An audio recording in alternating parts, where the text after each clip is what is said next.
बिस्मिल्लाहिर्रहमानिर्रहीम। अस्सलाम वालेकुम वरहमतुल्लाह। और उर्दू टीवी में आपको खुश आमदीद कहता हूँ। जब से सऊदी हुकूमत ने शाही फरमान के मुताबिक ये अनाउंसमेंट की है कि इकामा खरूज-ओ-दा और विज़िट वीज़ा में 31 जनवरी 2022 तक तोसी कर दी है, तो बहुत सारे गैर मुल्की जवाज़ात से ट्विटर अकाउंट पर इकामा खरूज-ओ-दा और विज़िट वीज़ा की मुद्दत में जो तोसी हुई है उसके हवाले से दरियाफ्त कर रहे हैं कि ये तोसी, ये जो मुफ्त मुद्दत में इजाफ़ा किया गया है, ये किन ममालिक के लिए है।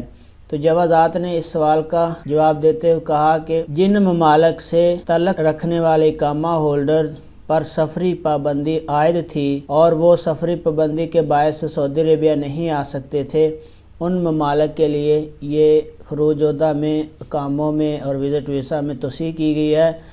और वो ममालिक भी बताए हैं कि उन ममालिक में कौन कौन से मुल्क शामिल हैं। उनमें पाकिस्तान, इंडिया, मिस्र, इथियोपिया, वियतनाम, अफगानिस्तान, जनूबी अफ्रीका, तुर्की, जिम्बाब्वे, नामीबिया, मोज़म्बिक, बोस्तानिया, लेसोतो और एस्टोनिया और लबनान शामिल है। सऊदी वज़ारत दाखिला की जानिब में कहा गया है कि सफरी पाबंदी वाले ममालिक से ताल्लुक़ रखने वाले इकामा होल्डर्स पर जो आयद पाबंदी के बायस सऊदी अरेबिया नहीं आ सकते, उनके इकामा खरूज-ओ-दा की मुद्दत में 31 जनवरी 2022 तक मुफ्त तोसी की गई है।